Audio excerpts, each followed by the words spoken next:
Uma boa noite a todos. Que Jesus nos guarde na sua paz e nos intua a melhor palavra e ao melhor entendimento.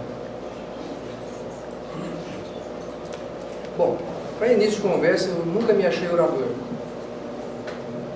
Isso aqui foi uma brincadeira que às vezes tinha na reunião de diretoria lá do Centro Espírita Fé, Amor e Caridade. E o Jaime Jorge, nós estávamos naquela época com muita dificuldade, quem não conhece o Jaime? Hoje está em Santa Catarina, trabalhador espírita de primeira linha. Ele estava em falta de oradores naquela época na casa, e aí o Jaime falou assim, por que o Madeira não faz palestra? Ficou louco? E começou assim, quase há 20 anos atrás.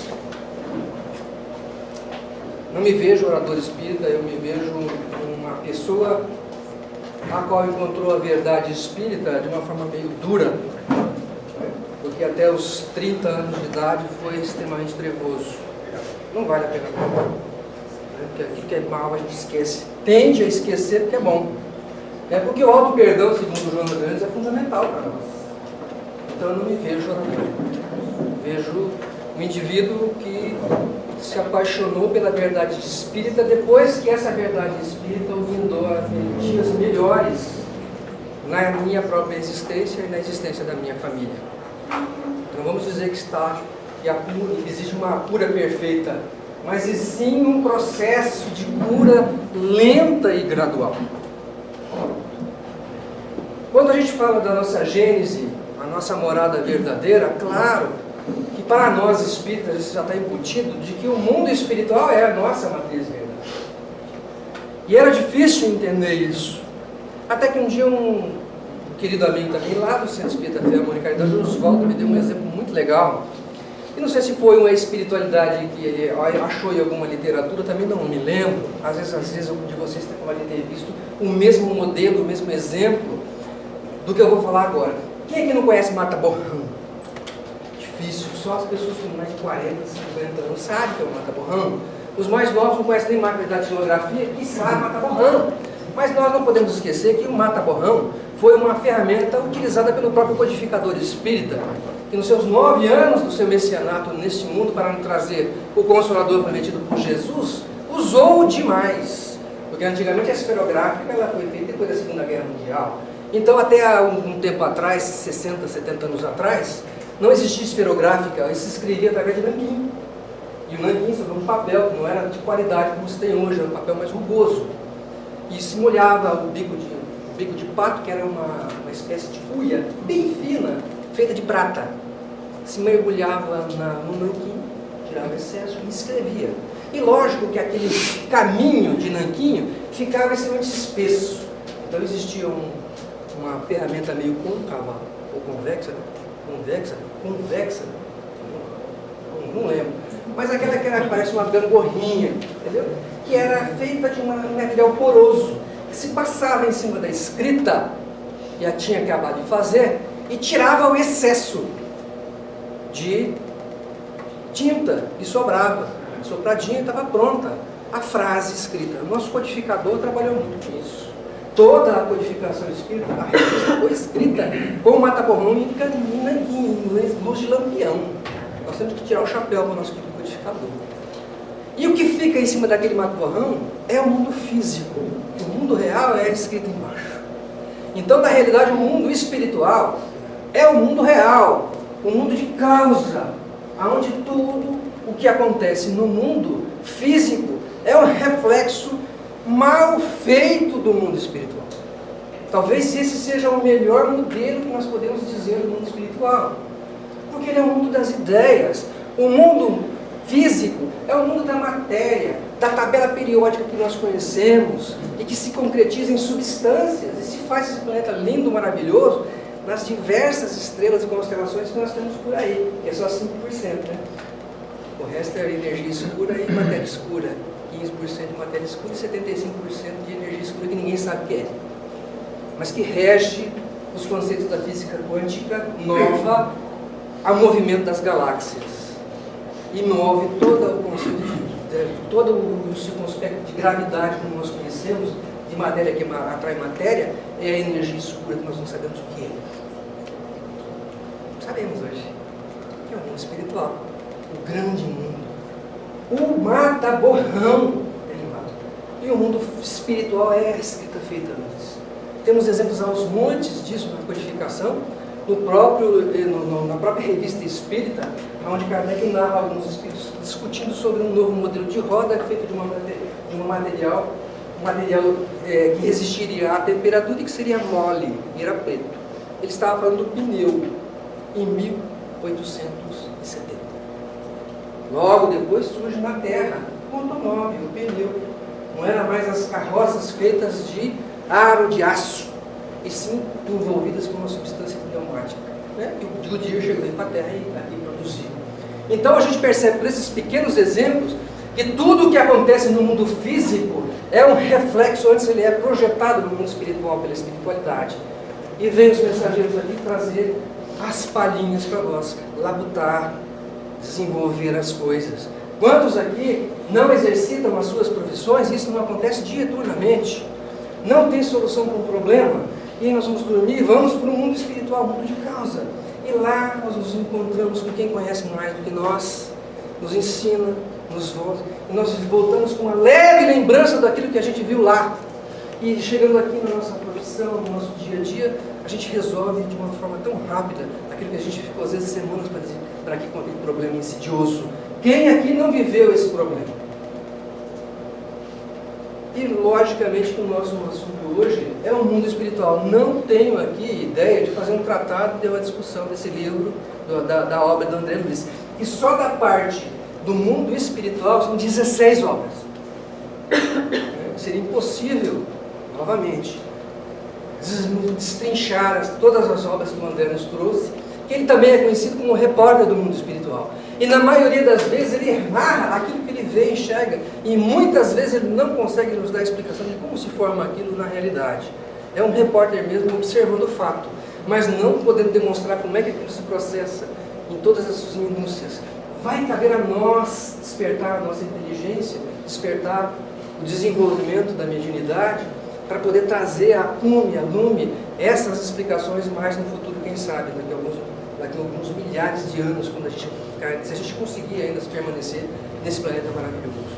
Então não é aqui a ideia de fazer um tratado sobre isso, sobre o mundo espiritual, segundo André Luiz, que é complexo, mas dá uma pequena ideia do que seja, despertar em vocês, digo novamente, essa obra de envergadura do nosso querido Chico, médium, que trouxe para nós pérolas.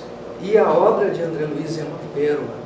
A pérola que nós vamos desvencilhar e apreciar ainda por muitas décadas, por muitos séculos ainda, nós vamos ainda debruçar sobre isso. Só uma ideia, como eram os conceitos antes de André Luiz, o que nós imaginávamos que seria o mundo espiritual? E quantos conceitos às vezes estão enregados em pessoas que nem são espíritas, nem conhecimento nenhum de espiritismo, e fala de coisas que quem trouxe foi o André. Dezenas. E vejamos isso, nós vemos isso que hoje a sociedade está entranhada dessas ideias novas. E um dia vamos voltar, de onde é que veio essa ideia? Daqui, do Chico, daquele médium, daquele homem simplório, humilde, lá de Pedro Leopoldo, de Minas Gerais, semi-analfabeto praticamente, que nos trouxe essa linda obra que eu gostaria que vocês realmente debruçassem. E todo espírita que conhece o Pentateuco espírita, as 5 obras, que é fundamental lê-las, fundamental estudá-las, mas se debruçar sobre a obra do Chico, principalmente sobre a obra de André Luiz, em referente à mediunidade, em referente a como se funciona o centro e como se processa as coisas do lado de lá.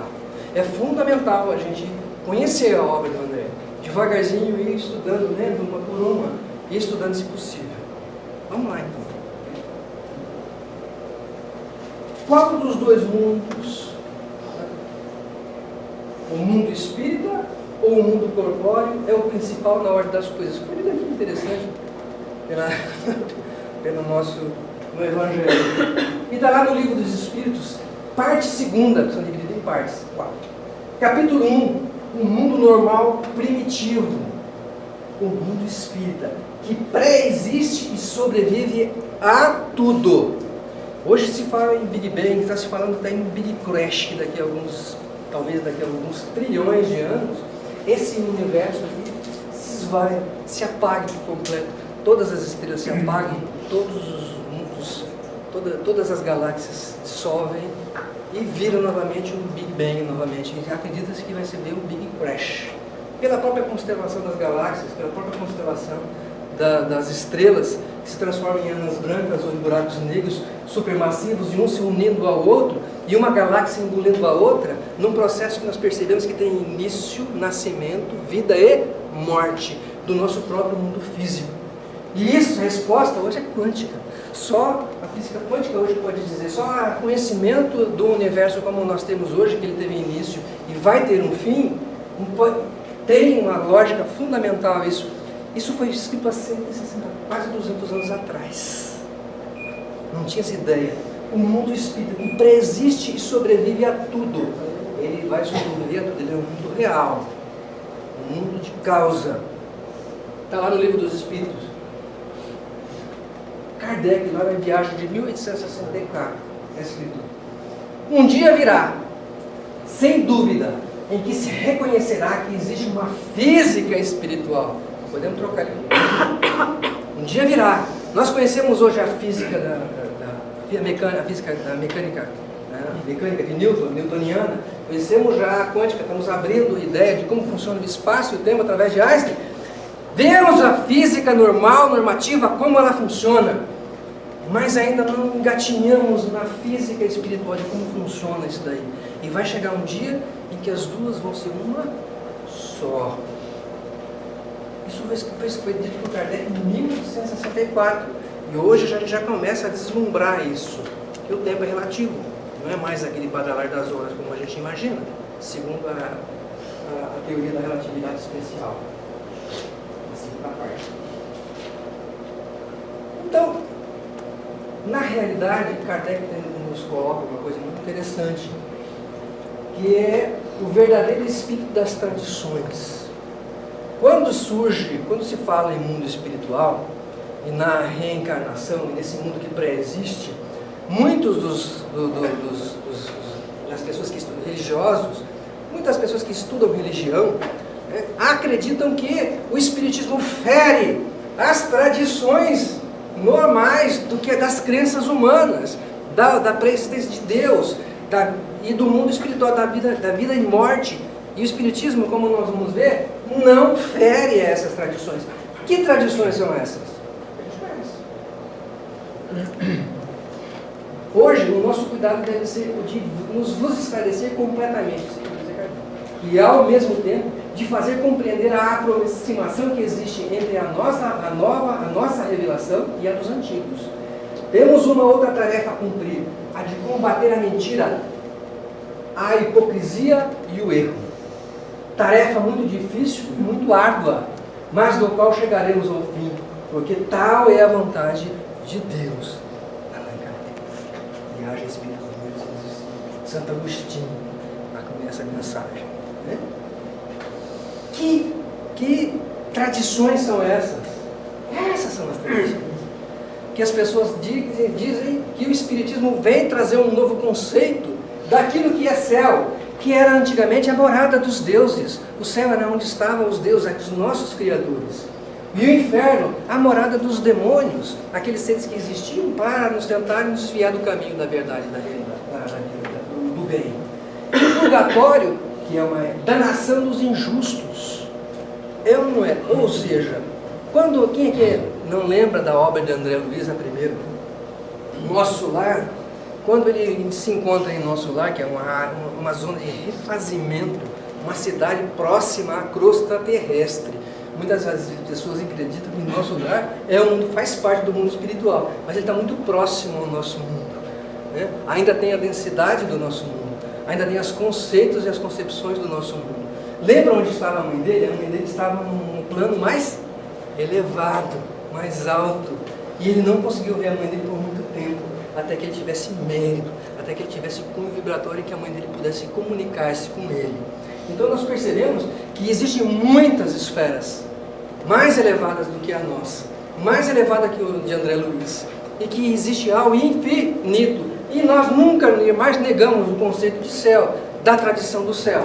Segundo, o inferno é a morada dos demônios. Nós aqui vemos nas nossas mesas mediúnicas, né, o conceito dos obsessores, os indivíduos que ainda estão arregados a conceitos, a vícios mundanos e terrestres, da sexolatria, da glutonaria e tantas outras que nós ficaríamos aqui o dia inteiro, e se aferroam a nós, bebendo das nossas energias, bebendo das nossas vontades, sugando como vampiros energia que nós desconhecemos, que são psicobiofísicas, segundo o nosso querido Divaldo Franco, que nós vamos ver no quarta-feira, que são exatamente os demônios, e que podem ser nós mesmos quando nós desencarnarmos, se nós cairmos na vigilância. Se nós não realmente renovarmos a nossa alma, renovarmos os nossos conceitos humanos diante da Terra. E ao fechar os olhos, é uma pergunta que eu sempre faço. Vocês falam, nós fazemos muito plano, muito projeto, né? Projeto para daqui a um ano, no final do ano eu vou tirar umas férias, né? Eu vou para Camboriú, ficar lá. Ai, mas depois eu queria comprar esse carro, muito velho. E nós estamos sempre fazendo planos mundanos. Eu convido vocês a fazer planos. O que nós vamos fazer depois que nós desencarnarmos? Façam seus planos. Qual é o seu projeto de pós-vida encarnado? Vai ser um espírito obsessor que vai ficar sugando as energias porque não tem mais os acepipes do que você vive dieturnamente hoje e você não vai querer se desgrudar da Terra? Ou você vai ter outras sensações, outras vontades que vai volitar para mundos melhores? A escolha é nossa. Qual que é a gente quer? A gente quer o céu ou o purgatório? É ou não é o purgatório? Esse indivíduo que desenlaça do seu corpo físico e continua a beber das mesmas energias que ele bebia quando estava encarnado. Como ele não tem mais o corpo físico, ele precisa de um indivíduo que esteja encarnado, que tem os mesmos vícios que ele, que vibra no mesmo diapasão, né? E que o atrai magneticamente. E um alimenta o outro. É o purgatório, a danação dos injustos, como se falava. O Espiritismo nega ou não nega as tradições? Claro que não. Dá outra visão, outra roupagem, uma nova visão. Abre a visão. Não torna-se a visão mais restrita. Não deixa esse inferno ou esse purgatório como algo eterno, como as outras religiões o faziam, né? De uma forma até criminosa, hipócrita, como diz o nosso querido Santo Agostinho. E são esses erros que nós devemos corrigir. É essa hipocrisia que nós temos que curar. Primeiro em nossas próprias vidas, como exemplo de cidadãos, trabalhadores, pai, filho, na sociedade. Em primeira instância, para que a gente possa mudar a ordem e fazer isso aqui o céu, não o inferno, como a gente tem feito nos últimos milhões de anos. Milhões não, nos últimos 10 mil anos. Temos feito disso aqui um verdadeiro inferno. Está na hora de nós transformarmos, volitar esse mundo físico mesmo, como o céu, para que a gente possa vibrar no mesmo sentido dele e merecer moradas melhores, corpos mais saudáveis, né? Mais leves. Para cumprir isso, temos que pensar de forma diferente. Ser seres humanos diferentes do que o habitual que nós temos que ser acostumados a dieturnamente viver na sociedade, que nos maquina, que nos manipula a todo instante. Então nós não negamos as tradições. Mas os espíritos podem fazer contato conosco se estão num universo inacessível aos nossos instrumentos? Espírito, não podemos esquecer dessa tríade. Espírito, perispírito e corpo físico. Vocês estão vendo aqui nesse momento, com seus olhos físicos, é o meu corpo físico.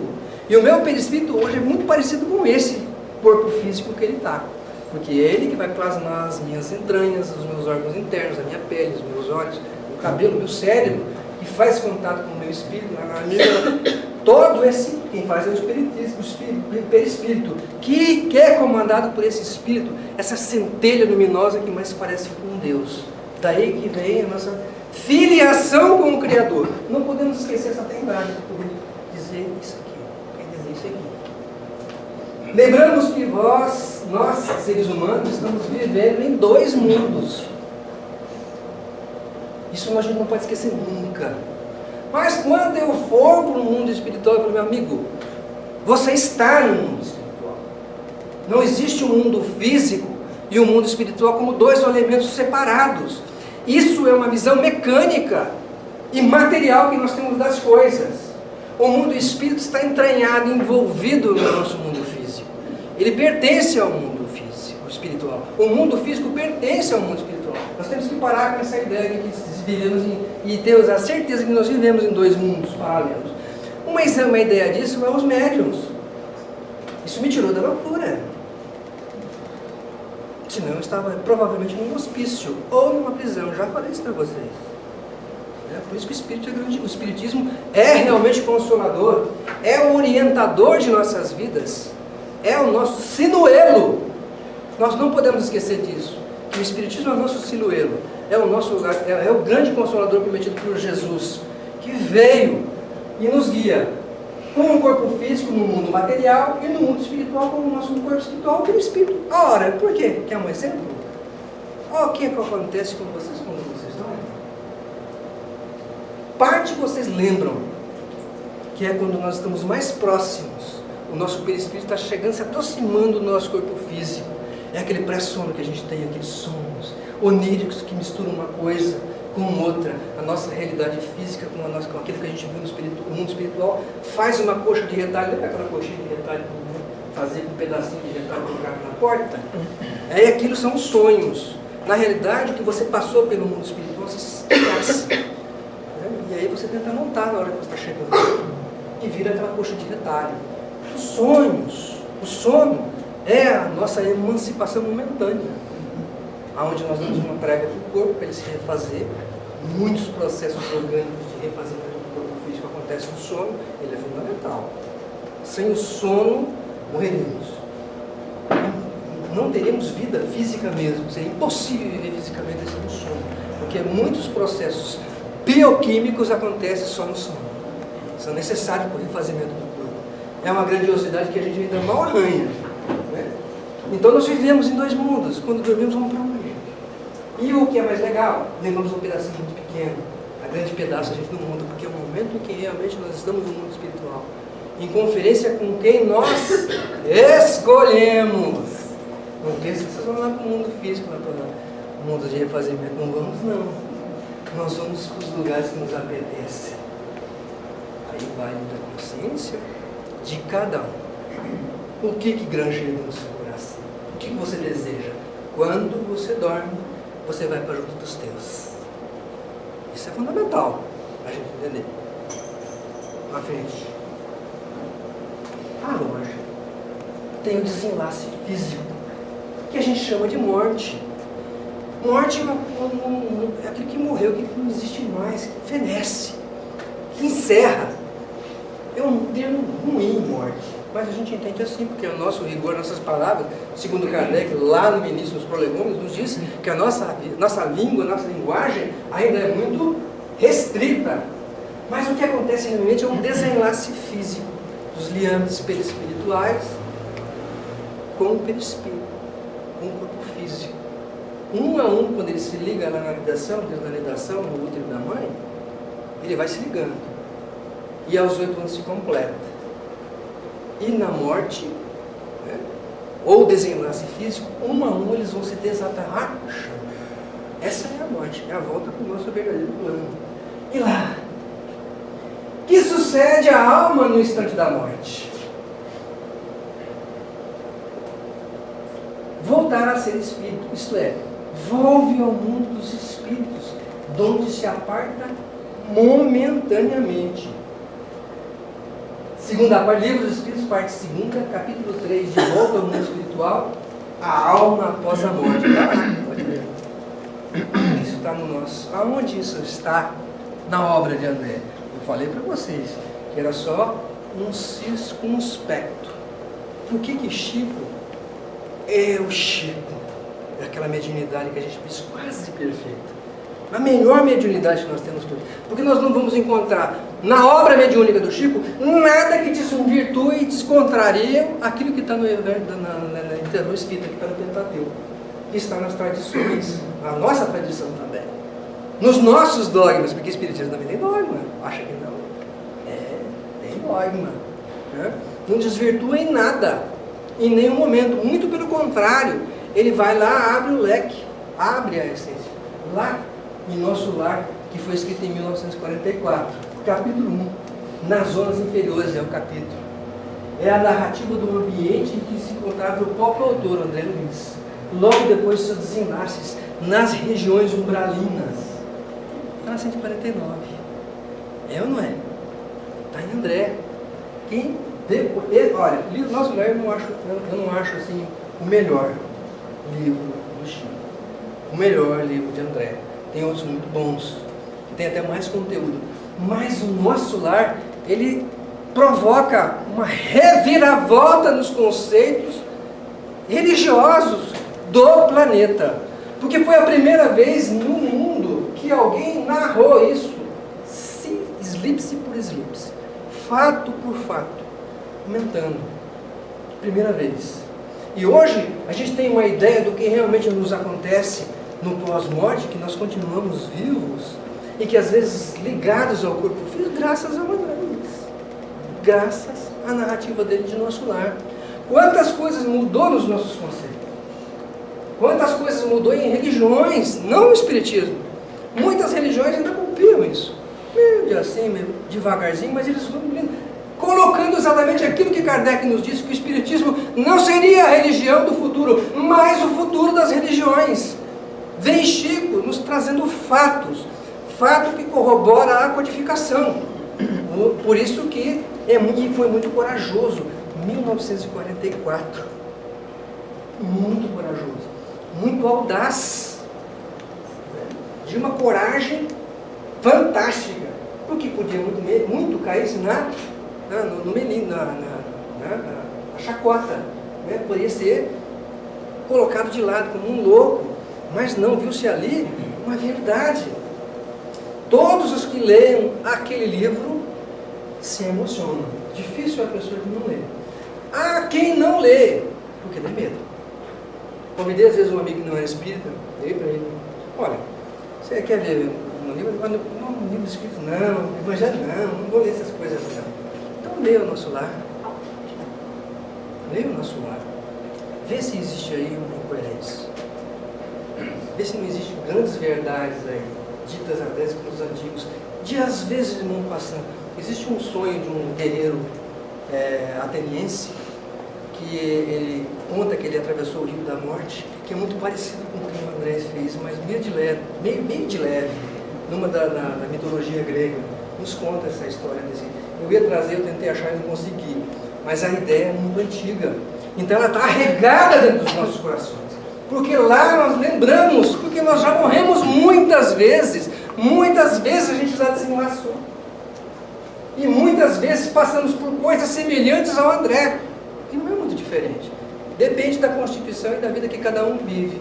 Morremos como vivemos. A nossa morte física, o nosso translado, o nosso período de turbulência, de perturbação, vai depender muito da forma como nós conduzimos e vivemos a nossa vida, a nossa existência física. Ela que vai determinar qual vai ser o tempo, quanto tempo. Quantas vezes em mesas mediúnicas nós detectamos espíritos que estão arregados há mais de 2000 anos. Recebemos um espírito há alguns anos atrás nessa mesa, que ele procurava as cabras alucinadamente dele, e ele não conhecia Jesus Cristo. Ele vivia lá na Palestina antiga, que nem eram ainda eram hebreus, semitas, povos semitas de 2000 anos atrás. Deus não tem pressa. Se nós não... Ele achou que tinham roubado as suas cabras, e lógico, quando ele morreu, os filhos pegaram aquelas cabras todas e venderam. É o que acontece. Naquela época não é diferente de hoje. E ele, quando percebeu que não tinha mais as suas cabras, ele enlouqueceu. E estava 2000 anos procurando as cabras. Irmão, né? Precisou de um choque anímico da mesa mediúnica, do grupo poder blindar para meu irmão. Você está aí já faz 2000 anos. O mundo passou. Tanta coisa aconteceu. E o indivíduo estopou. E foi. Então não é muito diferente. Deus não tem pressa. Escolhemos o nosso inferno. Questão 154, vai ser assim a nossa palestra. Vou trazer uma parte da codificação espírita de Kardec e vou trazer uma obra de André. É dolorosa a separação da alma e do corpo? Não. E quando a gente fala isso, as pessoas pensam, espera aí, na mesa mediúnica o cara lá perdeu a perna, está o rosto deformado, ele está alucinado de dor, ele está em transe. O corpo não existe mais. Ele ainda se lembra da dor. E a revive 1, 2, 3, quantas vezes forem necessárias até ele se despertar. A dor não existe mais. Mas a lembrança dela existe. Diferente. Olha o que os imortais falam. Não. O corpo quase sempre sofre mais durante a vida do que no momento da morte. A alma, nenhuma parte toma nisso.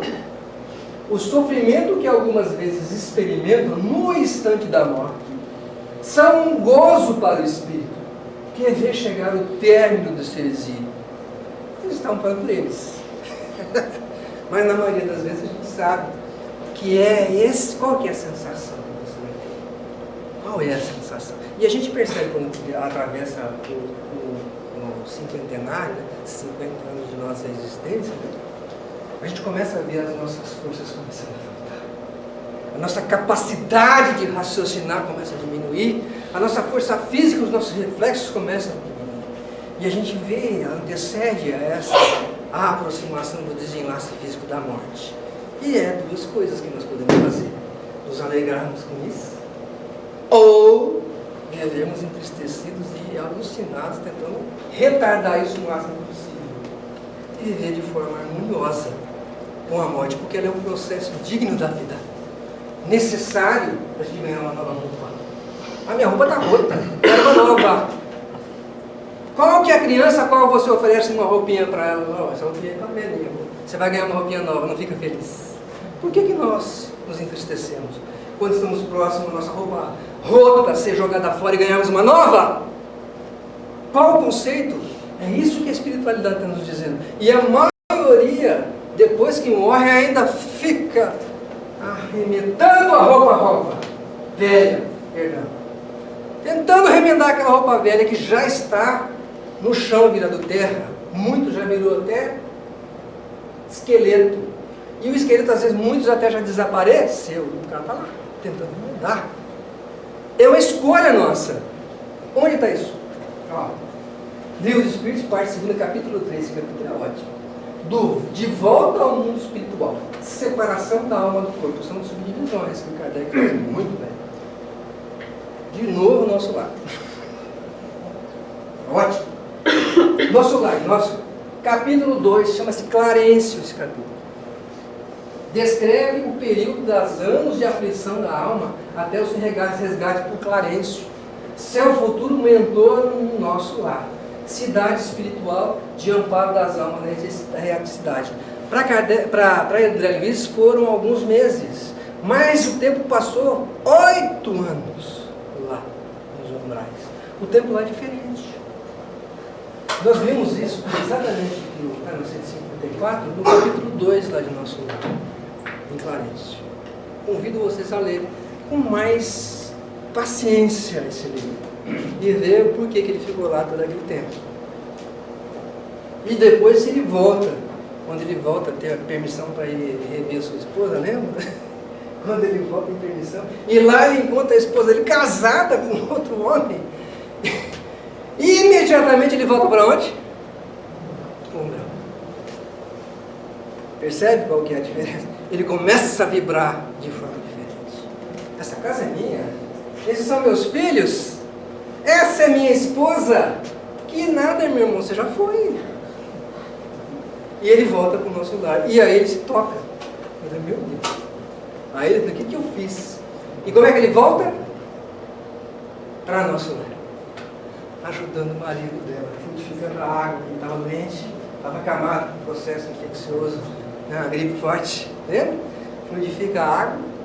E tem um momento em que a mucama, a empregada doente que estava lá, visualiza o André Luiz e agradece a ele. Ele vai embora. Vamos lá, mediunidade. A visão mediúnica. Está em Clarencio, mas mais para frente. O livro é ótimo, pode ler. 163. A alma tem consciência de si mesma imediatamente depois de deixar o corpo? Imediatamente não é bem o termo. A alma passa algum tempo em estado de perturbação. Que é exatamente esse momento em que o André fica aqueles anos todos lá até ele ser levado ao nosso lar. Ele só consegue ser levado depois que ele pede misericórdia.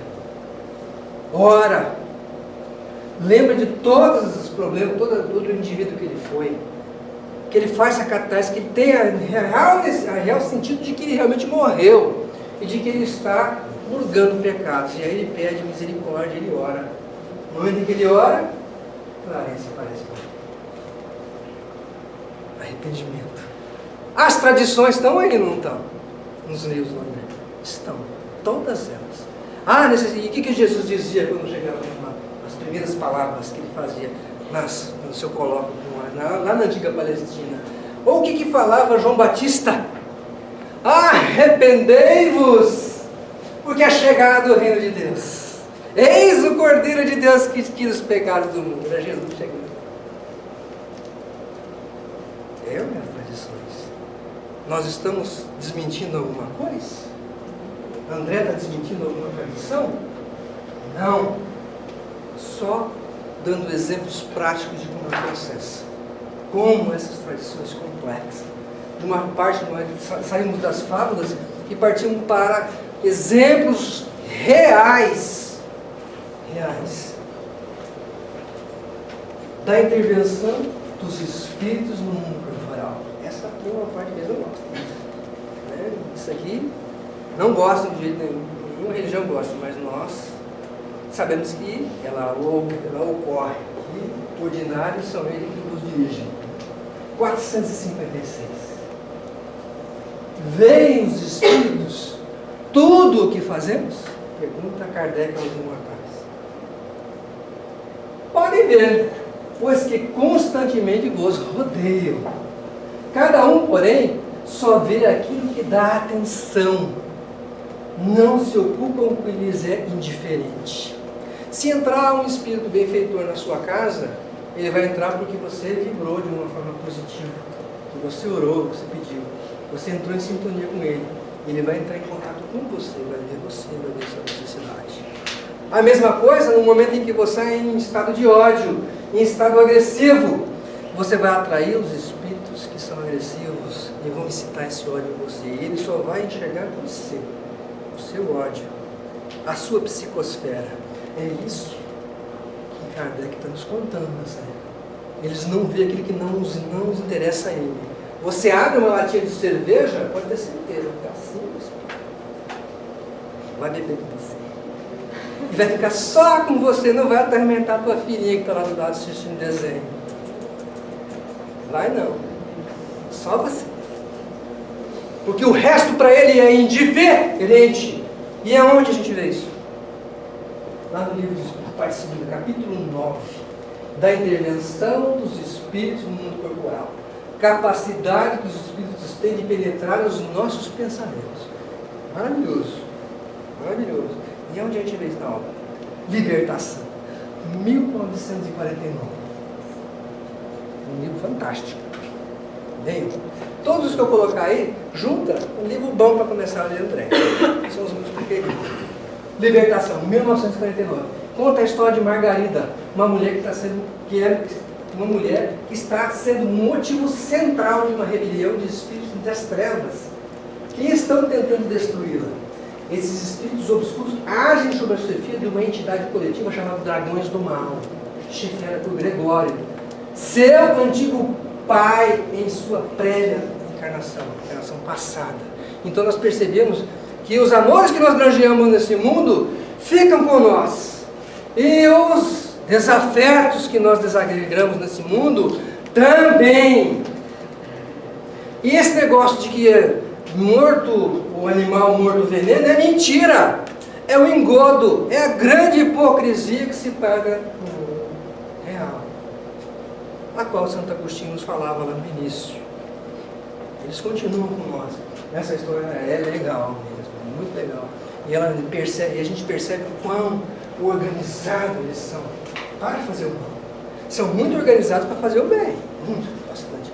Mas também são muito organizados para fazer o mal. Em empresas, montam agremiações de indivíduos com os mesmos fins. Pagam caros por isso. Às vezes servidão por muitos séculos. Quantas vezes a gente vê isso na mesa mediúnica? E quantas vezes os seus patrões chegam e falam, olha, está na hora de vocês parar com essa história. Já perdi 4 elementos aqui para essa casa, para essa mesa. Ou vocês param, ou eu vou perturbar a casa de vocês. Quantas vezes nas mesas mediúnicas nós não vemos isso? E quantas vezes as nossas casas não sofrem? Mas a gente tem coragem. Quanto maior é a nossa coragem, maior é o nosso galhardão. Está lá em Cristo. A sua medida vai ser calcada e cheia. É promessa do Cristo. Não tem medo. Não tem. Podem me dar a doença, podem me dar a miséria, podem me dar a carestia, a falência de tudo. Mas da minha fé, não. Da minha luta, nunca.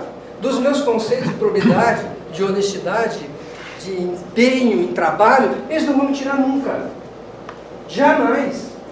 Isso tem que ser individual em nós, tem que ser coletivo, porque ser um só é fácil de se quebrarem. Mas se nós estivermos todos juntos nesse mesmo diapasão, nesse mesmo sentido, nessa mesma força, eles não quebram. Quiçá nós nos juntarmos em orar por um indivíduo que está em penúria física, por exemplo, penúria de saúde, ou penúria financeira. Vamos orar para o nosso indivíduo que está sem trabalho, nosso irmão lá, ou que está com um câncer insidioso, que está roendo as suas entranhas. Vamos orar. Quantas e quantas vezes nós ouvimos verdadeiros milagres acontecerem? A indiferença é aquilo que mais os move, é o que eles mais pregam e desenvolvem em nossas casas, em nossa mente, a nossa indiferença perante esse mundo que existe aí. E a não luta e não está bem. Eu não sou médico, mas isso não é comigo, eu não tenho tempo ir lá, o centro, não tenho tempo. Nós temos que fazer alguma coisa em prol do outro, sair do nosso próprio umbigo, sair do nosso próprio egocentrismo e sermos realmente uma civilização espírita, espiritualizada. Nós ainda não somos. É isso que Libertação nos chama a atenção nesse livro, porque eles se unem do lado de lá para destruir as nossas vidas do lado de cá. E nós temos que mudar o nosso diapasão, não se ligar mais na vibração deles.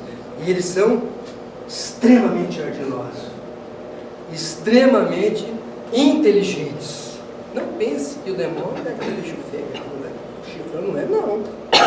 Ele é bem vestido, fala bem, é inteligente, extremamente articulado e com muitos bons amigos, entre aspas, que faz aquilo que ele quer. Cuidado. Libertação nos conta essa história e nos dá uma outra sentido de demônios, um outro sentido do que acontece do lado de lá. Anjos da guarda, espíritos protetores, familiares ou simpáticos, sabe todas as religiões. Na nossa também. Nós não negamos as tradições, nenhuma delas. Damos fé a elas. Qual? Olha lá. 501. Por que oculto a ação dos espíritos sobre a nossa existência? E por que, quando nos protegem, não os fazem de modo ostensivo? A gente faz sempre essa pergunta. Por que não faz hoje? Eu te livrei daquela lá, sou eu, estou anjo da guarda falando de tal. Te mexe, cara. Por que eles não fazem isso? Kardec era esperto. Eu tive que fazer inteiro para ver essa resposta tem que ser inteira. Não tem jeito. Se vos fosse dado contar sempre com a ação deles, não obrariam por vós mesmos, e o vosso espírito não progrediria. Você iria pela conversa dele, e não pelas tuas ideias, não pelo teu convencimento, não pela tua razão, pela tua lógica. Eles, os espíritos superiores, não tiram a nossa razão e a nossa lógica. Não incutem isso. Quem faz isso são exceções. Esses fazem. Esses dão receitinha, dão o que você tem que fazer, explicam para mim. Eles dão ideias. Eles estão lá para te dar força. mas Ele deixa que você tome as suas decisões. Eles não vêm lá. Porque se eles fizessem do contrário, eles nos estariam nos promovendo a nossa falência das nossas existências. E nós não progrediríamos pelos nossos próprios pés. É isso que eles querem. Que nós progridamos pelos nossos próprios pés, não com os pés deles. Eles não nos levam às costas. Em outra palavra. É isso que eles estão dizendo. Para que vós possa adiantar-se, terceira linha, precisa de experiência, adquirindo-a frequentemente à sua custa. Eles não provocam. É a sua custa, são as suas decisões, as suas escolhas, os caminhos que você quer trilhar. É isso que é de se esperar. A experiência faz isso ser doloroso ou venturoso. Escolha nossa. É necessário, continua, que exercite suas forças. Que seria como a criança, a quem não consente que ande sozinha. Já pensou assim toda vez que é criança, né? Por isso que a gente é contra esses andadores, né? E põe a criança, não pode cair. Nossa, vai se machucar. Vai cair muito. Se nós não deixássemos a nossa criança, observássemos lá, ela está engatinhando, ela vai conseguir, vai correr. Nós não fazemos isso com a criança quando ela começa a andar. E os espíritos superiores não fazem também o mesmo conosco, com as nossas experiências. Nós temos que ter uma nova ideia daquilo que é anjo protetor e anjo guardião. Mentor. Nós temos que ter uma outra ideia do que eles fazem. E eles nos deixam a gente crescer mesmo. A ação dos espíritos, logo no meio, depois de ande sozinho. A ação dos espíritos que vos querem bem é sempre regulada de maneira que não vos tolhe o livre-arbítrio. Porquanto, se não tivesses responsabilidade, não avançarias na senda que vos há de conduzir a Deus. Nós vamos pelos nossos próprios pés. É isso que Kardec está nos colocando. É isso que os imortais estão nos trazendo na codificação. Isso é novo. Isso é novo. Completamente novo. É uma nova ideia daquilo que é anjo guardião. Não vendo, logo na última frase, não vendo quem os ampara, o homem se confia às suas próprias forças. Sobre ele, entretanto, vela o seu guia. E de tempos em tempos lhe brada, advertindo do perigo. Esse caminho que você está escolhendo vai doer muito. Mas ele não interrompe as suas pernas. É uma visão diferente que a gente tem da espiritualidade. E onde a gente vê isso? Livro dos Espíritos, parte 2, capítulo 9, da intervenção do mundo espiritual. Capacidade dos Espíritos que devem penetrar nos nossos pensamentos. Leiam com atenção o livro dos Espíritos, vão perceber que a gente está errado. Ou, se nós estamos lendo certo, nós estamos tendo um outro conceito dentro das casas. Nós estamos tendo um outro diapasão, um outro conceito lá no mundo de relação.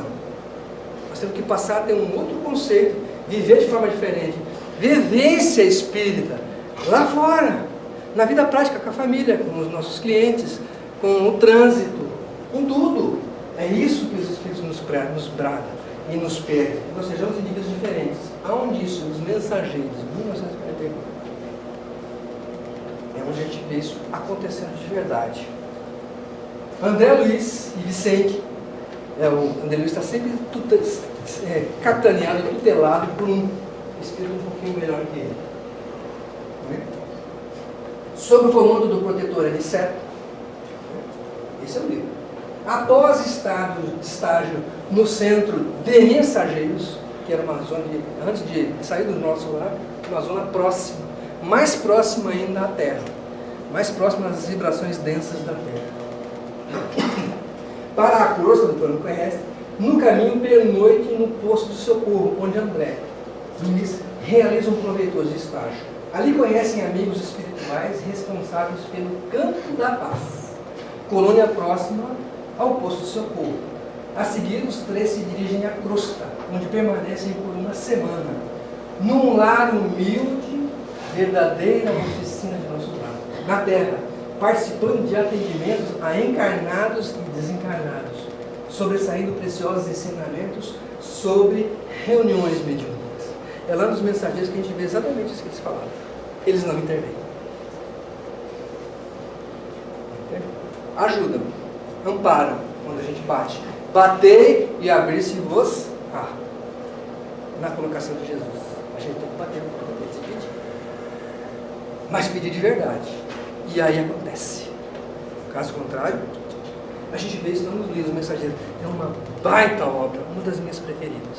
Eu acho melhor que o Nosso Lar, um monte. Pouca gente conhece, pouca gente lê.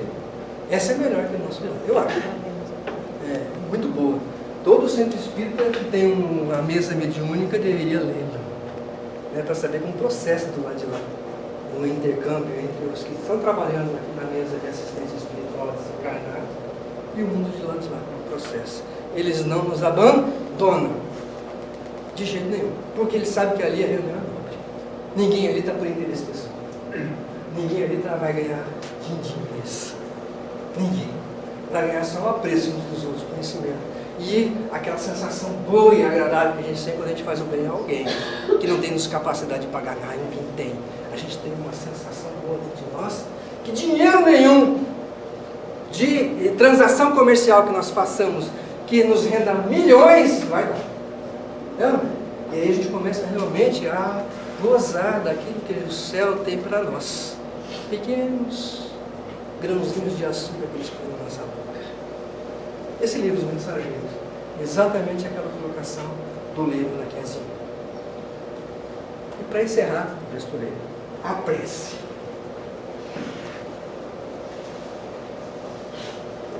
(663) Podem as preces que nós mesmos fizemos mudar a natureza das nossas provas, desviá-las do curso? Esse aqui é o santo grau de todo mundo. Eu vou orar porque esse câncer vai sair. Eu vou orar porque eu vou achar um emprego que vai me render mais do que eu ganho hoje. É sempre o imediatismo nosso. Não curta em cima da prece. Olha o que eles nos fazem. Pode desviar pelos males que nos acontecem? Pode. Perdoe, mas eu vou ter. É dos imutáveis. E as partes bem-amas são importantes. As vossas provas estão nas mãos de Deus. E algumas que têm de ser suportadas até o fim. Então você pensa, poxa, mas faz tanto tempo que eu estou nessa situação. Meu irmão, você tem que suportar. É o remédio, o tratamento. Às vezes dura uma semana, às vezes dura um ano.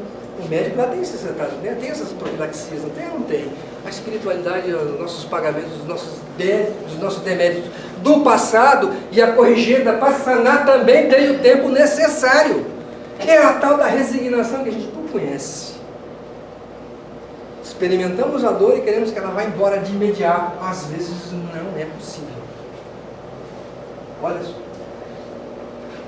Deus sempre leva em conta a resignação, a sua resignação. A prece traz para junto de vós os bons espíritos. Nunca eles nos abandonam.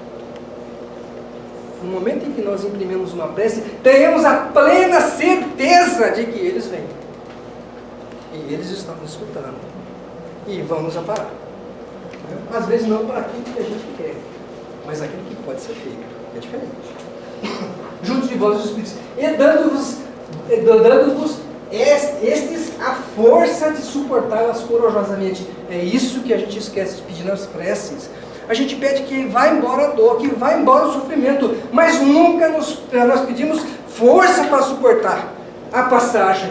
Nós nunca pedimos inteligência e sabedoria para poder resolver por nós mesmos. Nós queremos entregar a eles que façam o trabalho por nós, e eles não vão fazer isso.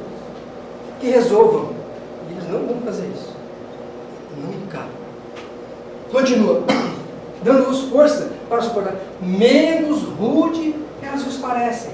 Aí passa, adivinha, é um analgésico. Está doente demais, vai tomar um analgésico, passa um pouquinho, mas está lá a doença. É só um momento, vai passar.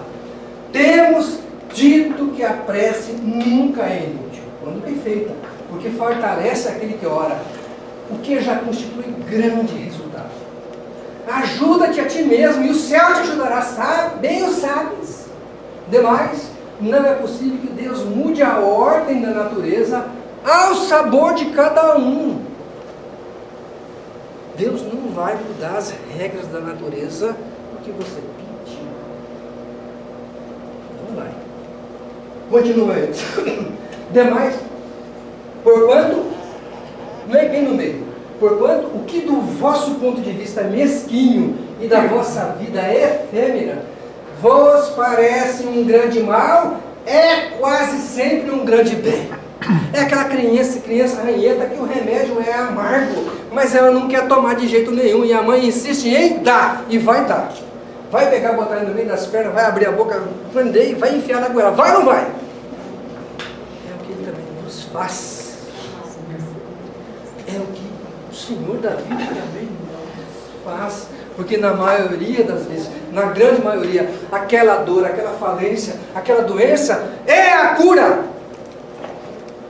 É a cura. Como o Senhor da vida, nosso Pai excelso, toda a sabedoria vai nos tirar a cura. Não me dá a cura, Senhor, eu não quero a cura. Infelizmente você vai ter cura. Porque eu te quero mais. Eu te quero melhor. Eu te quero avante. Eu te quero para frente. Não nessa situação que você está aí. Estou empurrando a tua vaca precipício abaixo. E vou empurrar com o custo. É ou não é? E a gente fica magoado. Quantas vezes nós desdenhamos do Senhor? Quantas? Centenas. A grande maioria das vezes. Vos parece um grande bem, na ordem geral do universo. Além disso, vem para baixo. De quantos males não se constitui o homem, o próprio autor, mas você mesmo fez. Você mesmo provocou isso. Por que agora você quer que eu resolva? Vai lá, resolve você. Foi você que fez. Nós não fazemos isso com os nossos filhos? Não foi você que arrumou essa confusão? Resolve lá dentro. Ou não? Por quê? Está chamando ele à responsabilidade. Deus não vai fazer nós exercitarmos a nossa responsabilidade, o nosso livre-arbítrio, o nosso conceito do bem e do mal, se Ele nos tirar essa capacidade de nos responsabilizar pelo que a gente faz. Simples assim. Você mesmo é o próprio autor. Pela sua imprevidência ou pelas suas faltas, ele é punido naquilo em que ele pecou. Todavia, a súplica grifado, justas, são atendidas mais vezes do que supondes. Muito mais vezes. Até mesmo sem você pedir. Até mesmo. Muito mais vezes. Julgais de ordinário que Deus não vos ouviu, porque não fez o vosso favor um milagre, enquanto que vós assiste por meios tão naturais que vos parecem obra do acaso ou força das coisas. Poxa, mas aconteceu, veio por acaso, um indivíduo e me tirou daquela situação, veio nada, foi enviado. E quantas vezes você dá a isso o nome de acaso? Quantas vezes nós damos o nome de acaso e esquecemos que Deus nos envia? E esquecemos de agradecer?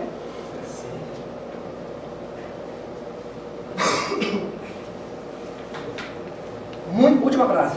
Muitas vezes também, as mais das vezes mesmo, ele vos sugere a ideia que vos faz rir da dificuldade pelo vosso próprio esforço. Pelo.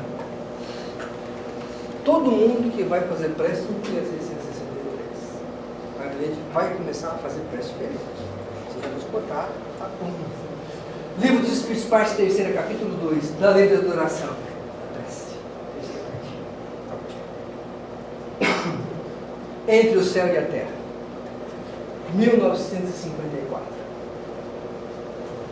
Esta obra-prima tem início com uma prece sincera de uma jovem solicitando proteção da mãe desencarnada. Uma prece. Senhor, minha mãe acabou de partir. Eis que peço a vós que a proteja do lado de lá. Essa é a prece que eu nunca fiz. A qual não tinha condições de atender. Ela não tinha condição de ir lá. Minha mãe morreu. Então, somos logo esclarecidos quando a prece refratada. Aquela que tem um impulso luminoso, desviado do endereço original, indo ao melhor, subindo aos planos espirituais superiores. A prece foi tão sentida que ela chega em planos superiores. E lá vem a ordem ao nosso lar. Desçam lá e ajudem aquela desencarnada. Veio ordem lá de cima. Todo o livro se desencadeia a partir dessa prece. o livro Entre o Céu e a Terra, todo o esquema de tratamento, toda a parafernália que nosso lar se movimenta para tirar, para atender a essa prece dessa filha. Senhores, não tive aqui a intenção de fazer um corolário do Espírito, mas tive a intenção de despertar em vocês essa obra maravilhosa que o Chico nos trouxe através do autor espiritual André Luiz, que é nosso patrono lá do nosso grupo, né? E o tamanho da repercussão que isso teve no mundo. O mundo espírita, ele praticamente construiu as casas de como a gente coordena elas hoje em dia. E no futuro vai coordenar muito mais a nossa sociedade, de como a gente deve se comportar diante da nossa religiosidade, da nossa capacidade de realmente articular e sermos braços da espiritualidade aqui na Terra, né? Porque somos nós os braços que eles têm à disposição para transformar o ser humano, porque aqui é a escola, aqui é o hospital, aqui é o hospício, né? E também a prisão, é tudo junto para a nossa Constituição, para a gente desenvolver moradas mais celestes e realmente culminar em moradas melhores, que a espiritualidade ainda vai nos deslumbrar, mas muitas obras que ainda vai vir por aí. Muito obrigado pela atenção de vocês. Desculpe, o tempo passou um pouco. Não. Muito obrigado pela atenção de vocês e que Deus os abençoe.